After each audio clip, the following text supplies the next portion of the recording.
सभी को नमस्कार। अब 9th क्लास प्रश्नावली 1.3 ले रहे किस संख्या 500 4 हमने कर लिए थे 1.3 के 1/17 के दसवें प्रसार में अंकों के पुनरावर्ती खंड में अंकों की अधिकतम संख्या क्या हो सकती है। अंकों की अधिकतम संख्या क्या हो पुनरावर्ती में। तो 1/17 में आपको भाग देना है 1 में 17 का भाग। तो सबसे पहले एक अंदर लिखा तो 17 में 1 का भाग नहीं गया, टूट गया भाग, पॉइंट लगे 1 0, फिर भी 17 का 10 में भाग नहीं गया तो भाग टूट गया। 100 हो गया, 17 भाग 85 में कितनी बार गया, 5 बार गया। तो 17 5 85, 100 में 85 बैठाएंगे तो हमारे पास 15 बचा, 1 0 और ले लेंगे। इसी बराबर 17 के 137 बचे 14 140 136। इस प्रकार आपको जब तक ये भाग देते रहना है, वापस एक नहीं आ जाए, वापस है एक नहीं आ जाए, आगे उतारते नहीं भाग चलता रहेगा।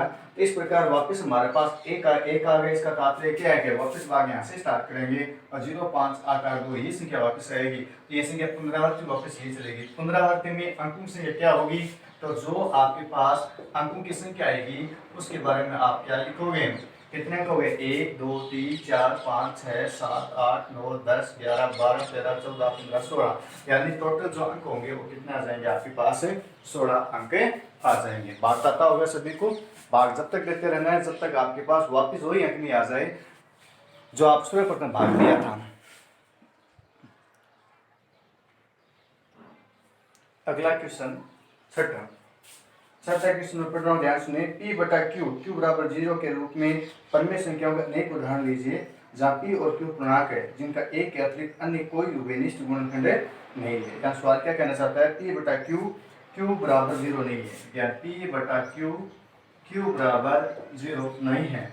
और परिमेय संख्या अनेक उदाहरण लीजिए जहाँ P और Q पूर्णांक है जिनका एक के अतिरिक्त अन्य कोई विनिष्ठ गुणनखंड नहीं है और जिसका 7.0% पूरा भाग जा सकता है। क्या आप ये अनुमान लगा सकते हैं Q का कौन सा गुण अवश्य संतुष्ट करना चाहिए। तो अनेक उदाहरण ले सकते हैं हम, जैसे कोई उदाहरण दिया P बटा Q के रूप में जिसका 0.7 है और एक के अतिरिक्त कोई गुणनखंड नहीं है, जैसे 1/2 में भाग दोगे तो 0.5 आएगा, Q का मान 0 नहीं है। इसी प्रकार आपको 7/8 दोगे तो 7 और 8 का विनिष्ठ गुणनखंड क्या है, एक है दोनों का अलग अलग। इस प्रकार आप कई उदाहरण दे सकते, यही बात बतानी है कि यदि जिसका 0.7 आ रहा है, अनेक उदाहरण आ रहे हैं और परिमेय संख्याओं का जो आपका 7.5 दिया है, 7 दो उदाहरण लिए तो 7.5 का नियम क्या होता है कि जो आपने हर लिए हैं प्रसार में हमेशा भिन्न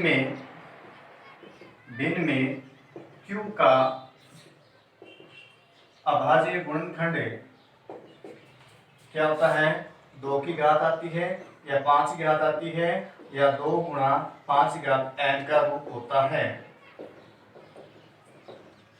ऐसे उदाहरण लिए 1/2 तो 2 का सिर्फ 2 ही आ रहा है, उसकी गुणनखंड करेंगे। 7 और 8 में क्या आ रहा है, 2 की घात आ रही है, Q का रूप क्या आ रहा है 5 भी रूप ले सकते हैं। इस प्रकार 4 आपका जिसका विनिष्ठ गुणनखंड क्या हो 4/3/10 लिया हमने, तो 10 में क्या आएगा 2 गुणा 5 का रूप आएगा। अतः हम कह सकते हैं ऐसे कोई बहुत सारे उदाहरण हो सकते हैं जिसका दशमलव प्रसार शांत होगा और Q अवश्य संतुष्ट होगा। Q का अवश्य संतुष्ट करने के लिए क्या करना पड़ेगा, 2 ज्ञात होने चाहिए, 5 ज्ञात होने चाहिए और 2 या 5 दोनों के रूप में हो सकता है। सिंपल सा क्वेश्चन था, इतना पूछा था, इसमें संतुष्ट कैसे करेगा।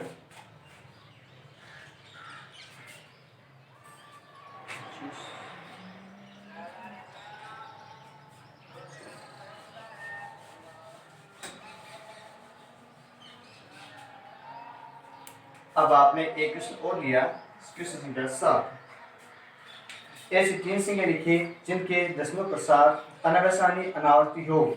ऐसी 3 संख्या लिखानी है जिसका दशमलव प्रसार क्या हो अनावसानी, ऐसी 3 दशमलव संख्या लिखानी है जिसकी दशमलव प्रसार क्या हो अनावसानी अनावर्ती हो। अनावर्ती का तात्पर्य क्या हो गया, ऐसा दशमलव प्रसार हो आगे कितना बढ़ा दिया जाए पूर्ण हो जाएगा। जैसे √2 का मान कभी खत्म नहीं होता, 1.4 1 4 आगे चलता रहता है। जैसे √3 का मान 1.73 तो आगे चलता रहता है। ऐसे कोई और संख्या ले ले √5 0.44 7 2 का मान, ये सभी संख्या क्या है अनावसानी अनावर्ती की।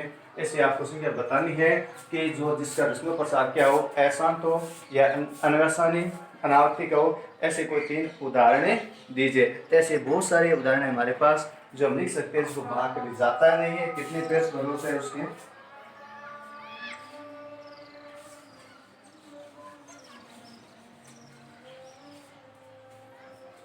नेक्स्ट क्वेश्चन,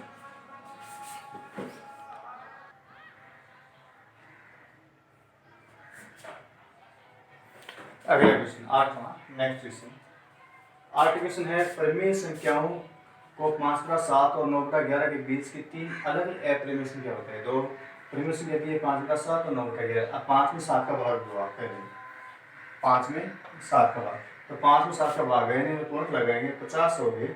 50 हो गए तो 7, 50 में 7 का भाग दिया 7 बार, 49, फिर 1 बचा, 0 लिया, 7 में 10, 7 1 7, और बाद में 10 में 7 है 3, 7 से 28, फिर 30 में 28 है 2 बचे, 7 14। इस प्रकार भाग चला गया, लास्ट में वापस 5 आ गए। 5 आ गए, इसका भाग वापस शुरू हो जाएगा। इसका मतलब ये संख्या बार बार आएगी, तो पुनरावृत्ति हो गई। इसी प्रकार ये संख्या 9/11 हो गई, तो 9 में जब 11 भाग नहीं जा रहा है, पॉइंट लिया 90 बनाए, 11 88, फिर 20 में से 11 घटाए 9, वापस वो संख्या प्राप्त हो गई। इसका तात्पर्य हो गया कि 0.71 से 0.81 के बीच अनेक अपरिमेय संख्या है जो आपको लिखने, आपको इसको कितनी लिखनी है, 3 लिखनी है। आपको क्या लिखनी है, 3 लिखनी है। अनेक अपरिमेय संख्या है जो आप बता दो, कोई भी संख्या लिख सकते हो आप। 0. जैसे हमने क्वेश्चन के पहले ली, 5/7 के बाद क्या क्या संख्या हो सकती है, 73 के बाद क्या संख्या आ सकती है, 72 आ सकती है। जैसे मैंने 75 अपरिमेय लेनी है तो अंत बार लेनी है, ऐसे लिखोगे इसको 75 0 3 0 लिख दो। कहने का संख्या समान नहीं होनी चाहिए। दूसरी संख्या और भी ले सकते हैं हम इसके अंदर। आप 0.81 पहले 80 आ सकते हैं, 78 आ सकते हैं, 76 आ सकते हैं। तो संख्या जैसे 0 76 0, ऐसे अंत कितनी संख्या लिख दो सही, 30 रो। चित्र के बाद निश्चित आ सकते हैं। एक संख्या 81 पास ले लीजिए, जैसे 80, पास में 3 0 ले ली, और इस प्रकार की अपरिमेय संख्या लिखनी है। आपको कितनी भी संख्या इसके आगे आप लिख सकते हैं। धन्यवाद सभी को। फिर आगे हो गया सवाल पूरा।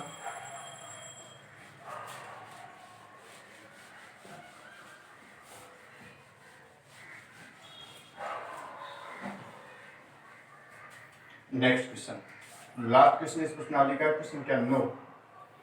9वां क्वेश्चन आपको क्या करता है, 9वां क्वेश्चन दे रखा है, बताए कि निम्नलिखित संख्याओं में से कौन कौन संख्या परिमेय और कौन कौन सी संख्या अपरिमेय है।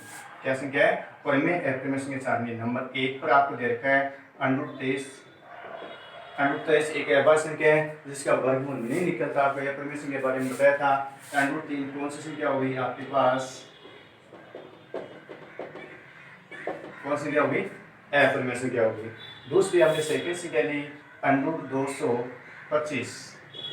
अब 225 का देखो वर्गमूल हल होता है क्या, 225 का वर्ग हल होता है, कितना वर्गमूल रहेगा, 15 आएगा। 15 कौन सी संख्या हो गई, परिमेय संख्या हो गई।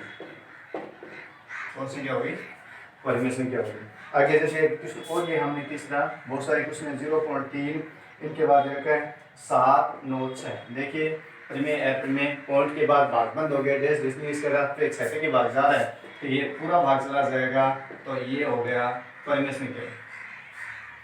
इनके बाद एक से और देखिए नंबर 4, इसमें 7.47 और 8 4 7 8, तो 4 से आगे डैश के बाद भाग और जाएगा, पूरा नहीं जा रहा है, तो इसका तात्पर्य हो गया ये संख्या हो गई आपके पास अपरिमेय संख्या। इसी प्रकार एक क्वेश्चन और जो आपको बताना है 1.10, इनके बाद बता रखा है आपको 1 0 3 0 ऐसे करके बता रखा है, तो ऐसी संख्या क्या कहलाती है, अपरिमेय संख्या कहलाती है। सुन आगे हो गया ये। अब आपके पास 1.3 प्रश्नावली कंप्लीट हो गई है। पूरा हल करना है छुट्टी के अंदर, आपको बैठे बैठे घर पे बैठे बैठे कम से कम 2-3 प्रश्नावली तुम हल आराम से कर पाए, आराम से हल कर पाए। धन्यवाद सभी को, थैंक यू।